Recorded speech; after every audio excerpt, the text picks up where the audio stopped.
ನಮಸ್ಕಾರ ವೀಕ್ಷಕರೇ, JV kitchen and ಲಾಕ್ಸಿಗೆ ಸ್ವಾಗತ. ಇವತ್ತೊಂದು ಕೊಡ್ಡಾಯಿ ಮೀನು ಸಾರು, ಅಂದರೆ ನಾವು ಇದಕ್ಕೆ ಆ್ಯಕ್ಚುಲಿ ಕೊಡ್ವಾಯಿ ಮೀನು ಅಂತಲೇ ಕರೆಯೋದು. ಒಬ್ಬೊಬ್ಬರು ಇದಕ್ಕೆ ಕೊಡ್ಡಾಯಿ ಮೀನು ಅಂತಲೂ ಕರೀತಾರೆ. ನೀವು ಈ ಮೀನಿಗೆ ಏನಂತ ಕರಿತೀರಿ ಅಂತ ಕಮೆಂಟ್ ಬಾಕ್ಸಲ್ಲಿ ಕಮೆಂಟನ್ನು ಬರ್ತಿಸಿ. ಹಾಗೆ ವಿಡಿಯೋನ ಪೂರ್ತಿಯಾಗಿ ನೋಡಿ, ಇನ್ನೊಬ್ರಿಗೂ ಶೇರ್ ಮಾಡಿ, ಲೈಕ್ ಮಾಡಿ, ಸಪೋರ್ಟ್ ಮಾಡಿ. ಫಸ್ಟ್ ಟೈಮ್ ಯಾರಾದರೂ ಫಿಶ್ ಸಾರು ಮಾಡೋರಿದ್ದರೆ ಅವರಿಗೆ ತುಂಬ ಹೆಲ್ಪ್ ಆಗುತ್ತೆ ಈ ವಿಡಿಯೋ ಅಂತೂ.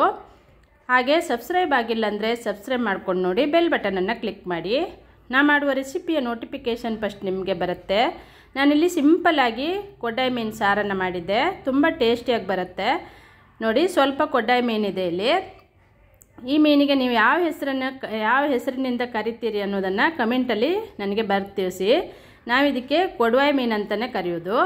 ನೀವು ಏನಂತ ಕರಿತೀರಂತ ನನಗೆ ಒಂದು ಕಮೆಂಟ್ ಬಾಕ್ಸಲ್ಲಿ ಕಮೆಂಟನ್ನು ಬರೆದು ಹಾಕ್ಬೋದು. ಇದನ್ನೀಗ ನಾನು ಚೆನ್ನಾಗಿ ಕ್ಲೀನ್ ಮಾಡಿಬಿಟ್ಟು ವಾಶ್ ಮಾಡಿ ಕಟ್ಟಿಂಗ್ ಮಾಡಿ ಅದನ್ನು ತಗೋಬರ್ತೇನೆ. ತುಂಬ ಚೆನ್ನಾಗಾಗತ್ತೆ. ಸ್ವಲ್ಪ ಈ ಮೀನು ಉಪ್ಪು ಖಾರ ಹುಳಿ ಸ್ವಲ್ಪ ಕಡಿಮೆನೇ ತಗೊಳುತ್ತೆ. ಸ್ವಲ್ಪ ಹಾಕಿಬಿಟ್ಟು ಮಾಡ್ಕೊಳ್ಬೋದು, ತುಂಬ ಟೇಸ್ಟಿಯಾಗೂ ಇರುತ್ತೆ ಮೀನು. ನಾನು ಈ ಥರ ಕಟ್ ಮಾಡಿಬಿಟ್ಟು ರೆಡಿ ಮಾಡ್ಕೊಂಡು ತೊಗೊಬಂದಿದ್ದೆ. ಇದನ್ನೀಗ ಉಪ್ಪು ಮತ್ತು ಅರಿಶಿಣದ ಪುಡಿ ಹಾಕಿ ಒಂದು ಸ್ವಲ್ಪ ಹೊತ್ತು ಸೈಡಲ್ಲಿ ಇಟ್ಕೊಳ್ತೇನೆ. ನಾವು ಯಾವುದೇ ಫಿಶ್ ಸಾರು ಮಾಡ್ಕಿದ್ರ ಮೊದಲು ಅದಕ್ಕೆ ಸ್ವಲ್ಪ ಉಪ್ಪು ಮತ್ತು ಅರಿಶಿಣ ಪುಡಿ ಹಾಕಿ ಇಟ್ಟರೆ ಚೆನ್ನಾಗಿ ಉಪ್ಪನ್ನು ಹೇರ್ಕೊಳ್ಳುತ್ತೆ. ಈಗ ಮಸಾಲೆ ರುಬ್ಕೊಳ್ಳಿಕ್ಕೆ 1.5 ಸ್ಪೂನ್ ಆಗೋಷ್ಟು ಕೊತ್ತಂಬರಿ ಕಾಳು, ಒಂದು 10-12 ಮೆಂತ್ಯ ಕಾಳು, 1 ಸ್ಪೂನ್ ಆಗೋಷ್ಟು ಕಾಳು ಮೆಣಸನ್ನು ಹಾಕ್ಕೊಳ್ತಾ ಇದ್ದೆ ನಾನಿಲ್ಲಿ. 1 ಚಿಟಿಕೆ ಅಂದರೆ 1/4 ಚಮಚ ಆಗುವಷ್ಟು ಜೀರಿಗೆ ಕೂಡ ಹಾಕ್ಕೊಳ್ತಿದ್ದೆ. 1 ಚಿಟಿಕೆಗಿಂತ ಸ್ವಲ್ಪ ಜಾಸ್ತಿ ಇದೆ.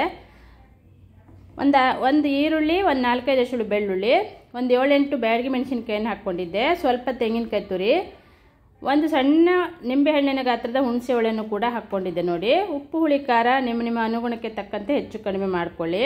ಇದನ್ನು ನೈಸಾಗಿ ರುಬ್ಕೊಂಡು ನಾನಿಲ್ಲಿ ಒಂದು ಪಾತ್ರೆಗೆ ಶಿಫ್ಟ್ ಮಾಡ್ಕೊಂಡಿದ್ದೆ. ಸ್ವಲ್ಪ ನೀರನ್ನು ಆ್ಯಡ್ ಮಾಡಿದ್ದೆ. ತುಂಬ ತೆಳ್ಳಗಾಗಬಾರ್ದು ಈ ಮೀನು ಸಾರು, ಸ್ವಲ್ಪ ದಪ್ಪನೇ ಇದ್ದರೆ ಚೆನ್ನಾಗಿರುತ್ತೆ. ಈ ಮಸಾಲೆನ ನಾನು ಫಸ್ಟಿಗೆ ಒಂದು ಕುದಿಸ್ಕೊಂಡಿದ್ದೆ. ಈಗ ಉಪ್ಪು ಮತ್ತು ಅರಿಶಿಣದ ಪುಡಿ ಹಾಕಿಟ್ಟಂಥ ಫಿಶನ್ನು ಹಾಕ್ಕೊಳ್ಳೋಣ.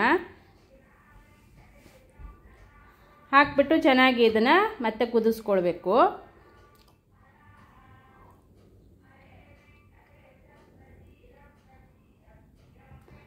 ತುಂಬ ಚೆನ್ನಾಗಾಗತ್ತೆ ಈ ಫಿಶ್ಶು. ಒಮ್ಮೆ ನೀವು ಈ ಮೀನು ಎಲ್ಲರೂ ಸಿಕ್ಕರೆ ತಗೊಬನ್ನಿ. ಈ ಥರನೇ ಒಮ್ಮೆ ಸಾರನ್ನು ಮಾಡಿಕೊಂಡು ಟ್ರೈ ಮಾಡಿ ನೋಡಿ. ಸ್ವಲ್ಪ ಉಪ್ಪನ್ನು ಈಗ ಹಾಕಿದ್ದೆ ನಾನು. ನಿಮಗೆ ಕಡಿಮೆ ಅನಿಸಿದರೆ ಹಾಕ್ಕೊಳ್ಳಿ. ನಾನು ಫಿಶ್ಶಿಗೆ ಉಪ್ಪು ಹಾಕಿಟ್ಟಿದ್ದೆ, ಕಡಿಮೆ ಅನಿಸಿದೆ, ಹಾಗಾಗಿ ಸ್ವಲ್ಪ ಉಪ್ಪನ್ನು ಆ್ಯಡ್ ಮಾಡಿದ್ದೆ. ಈಗ ಚೆನ್ನಾಗಿ ಫಿಶ್ ಸಾರು ಕುದೀತಾ ಇದೆ ನೋಡಿ.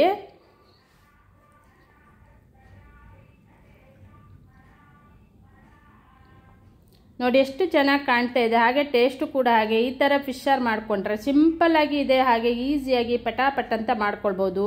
ನಾ ಎಲ್ಲ ಮಸಾಲೆ ಐಟಮನ್ನು ನಾನು ಹುರಿದಿಟ್ಕೊಂಡಿದ್ದು, ಅಂದರೆ ಡ್ರೈ ಆಗಿ ಹುರಿದಿಟ್ಕೊಂಡಂಥ ಮಸಾಲೆ ಐಟಮ್ ಎಲ್ಲ, ಮೆಣಸಿನಕಾಯಿ ಹಾಗೆ ಎಲ್ಲ ಮಸಾಲೆ ಐಟಮ್ ಕೂಡ ಹಾಗೆ ನಾವು ಹುರಿದು ಸ್ಟೋರ್ ಮಾಡಿಟ್ಕೊಳ್ಳೋದು. ದಿನಾಲೂ ನಾವು ಮೀನು ಸಾರು ಯಾವುದಾದ್ರು ಸಾರು ಮಾಡಬೇಕಿದ್ರೆ ಅದೇ ಮಸಾಲೆಯನ್ನು ಪಟಾಪಟ್ ಅಂತ ಹಾಕ್ಕೊಳ್ಬೋದು.